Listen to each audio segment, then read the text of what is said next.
Hello viewers, in this podcast we are going to talk about Gen AI.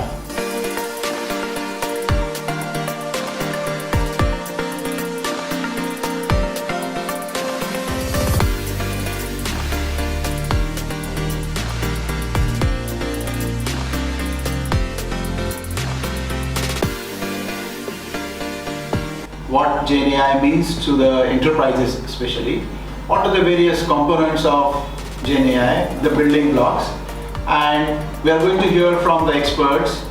We have Shaurya with us and we have Ravi.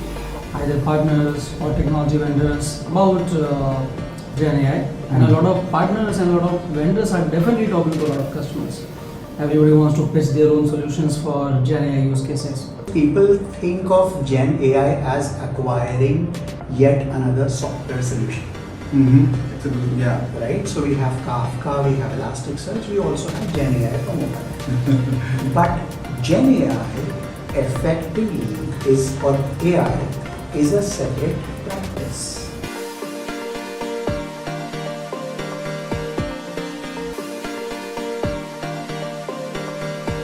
So let's get started. Ravi, you have been on the field and you have been meeting customers.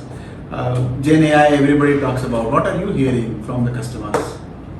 Well, one thing I can say for certain is that everybody is excited about it, everybody wants to play with it, and everybody is definitely talking to a lot of either partners or technology vendors about Gen AI, and a lot of partners and a lot of vendors are definitely talking to a lot of customers. Everybody wants to pitch their own solutions for Gen AI use cases. But the important part I keep hearing, and I think which is pertinent here in this discussion, is that a lot of customers, they know that they are sitting on a lot of information, a lot of document that they have created over the years, a lot of information that they have available with them. How do they leverage that data and create something which maybe runs on top of Gen AI, but which becomes useful and relevant to their operations and their use cases, and something that they can help to drive better performances. So you are saying, of course, enterprises, everybody is talking, no doubt about it. But the key question is, are they able to get anything running, or are they able to do any project, or is it just a curiosity level at the moment? I believe it's a mix of these three type of things that are going on. There's a lot of curiosity. A lot of people are trying to think of the ways they can leverage Gen AI with the kind of technology stack they have, with everything that is being pitched to them by different technology vendors, and with the trove information that they're sitting on. There have been certain, I can say, green shoots that we've been able to see. Some customers have played around with some of the data. They are either creating some conversational chatbots on top of the data that they have collected over the years, and trying to see how that can be put to use, and whether it's for simple use cases like their internal applications where a lot of repetitive questions come. So how do you make sure those repetitive questions get answered quickly and easily? And so you're saying there are use cases. Yes. People have, enterprises especially, have the use cases in mind. Yes. But they are not able to yet put it together for real use, because it's early stage of trial. Is it? So how are you seeing, when, as from a technology point of view, is it really getting implemented, or is it just there is a lot of hype, or there is a lot of coverage around it, but enterprises have not been able to actually use their own data? So I mean, I kind of agree with Ravi, because I do equate it to the start of mobile devices. There was genuine excitement when the iPhone came out, and initially we did spend a year trying to figure out how to best use a phone, and then slowly we understood, that the entire office can actually now become mobile, right? So if you take away your smartphones today, you actually will have a dollar value loss on the economy, right? Because the enterprises will not work as efficiently. There are certain security procedures that will not work as effectively. The two-factor authentication, for example, right?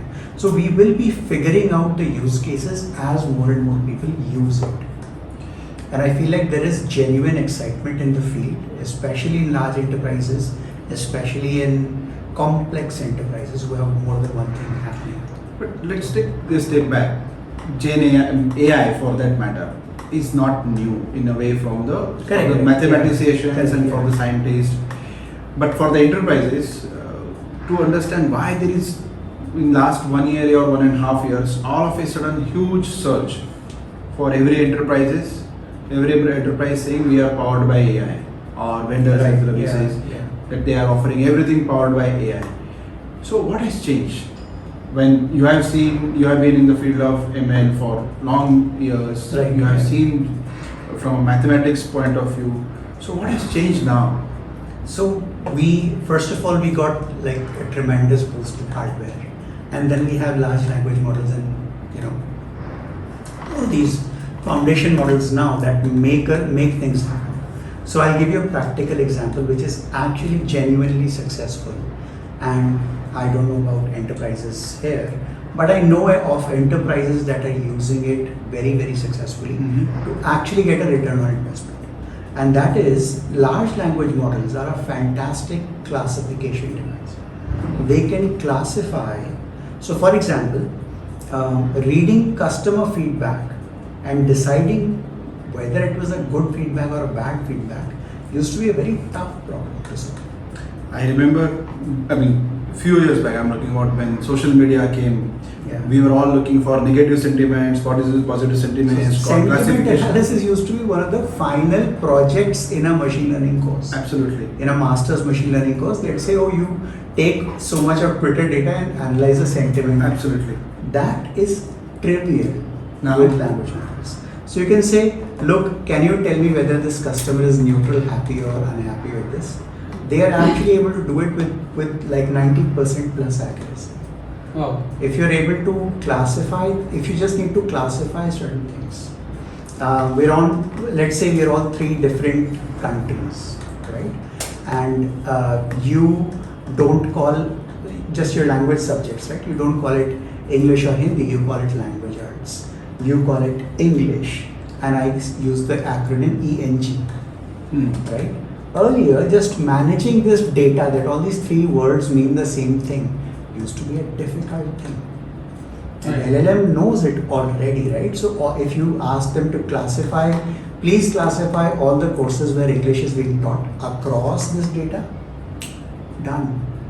so what has changed? So you are saying one of the components, and I believe that will be just one of the components, not the whole thing. Right. But LLM you touched base upon. So what happened? What developments have taken place in LLM? I think ChatGPT and other there is always that one app that has to be the killer app situation. So ChatGPT cracked that. So it's very surprising that actually the LLM was invented in Google. Yeah. Right? Attention is all you need. That paper came out in Google with the Google Brain team and the Google Labs team and all that. And OpenAI was the first company to actually capitalize on that. Right? So Google, for that matter, has created a lot of such Correct, yeah. intellectual properties. Yeah. But others have actually built upon it. So you are saying LLM is just one part of the whole ecosystem that Correct, has yeah. created excitement and that has changed or that has accelerated this Yeah. use in the enterprises. Yeah, and now that the conversation, see if something comes in, once it becomes a genuine conversation amongst common people, the more people talk about it, the more innovation happens in that industry. So we're just at the start of it. It's just been 2-3 years, Yeah. right? I mean, so especially ChatGPT or OpenAI made that huge So there impact. are all these sort of naysayers that are saying, oh, where is the value, where is the profit? We just started. If Actually, you I have think a about follow-up question on Yeah. that. You talked about the smartphone revolution. So I believe smartphone, even though people initially they got very excited by it when the smartphone came around, but it was until the apps really started coming onto the top of the smartphone Correct. that the mass Correct. utilization Yeah, of yeah. smartphone really grew, and you started seeing the real value of smartphones. So in that regard, what do you think would be that point for enterprises of AI, Gen AI, where we will see the mass adoption and the uses at scale as well as the But in the enterprises. yes, in the enterprise. Yeah. So see, a very fantastic quote I heard, not mine, but that I heard in another interview was, or a podcast, was people who AI will not replace people. AI will replace people who don't know how to use AI. Yes. So the adoption, if you look back at smartphones, or before that, if you look at So it is, sorry, I mean, just Uh-huh. given so it is like people who used to use typewriters, and if you don't Exactly. go on to learn computers, Right. exactly. computers are going to replace you in that sense. But if you are Exactly. smart enough, you start using it, then you actually progress. Correct. So that's exactly where we are. It's what another inflection point. So I mean, you were there when Linux became the first big thing in the world, right? So the whole thing, how did Linux grow? More people got interested. More people, about 10% of the workforce, once they have enough skills on a given technology, it basically has critical mass. Law of network applies everywhere. Yeah. There is no doubt about it. So- but especially this trend or this, lot of people thought initially it is a hype, and that happens in the IT industry is notorious. We are Everybody seeing says so it's many hype, yeah. things come and so many things go. But what is that here now? That, and at least I also feel this is here to stay, and I have some points that why it will stay. But going behind the or under the hood, Yeah.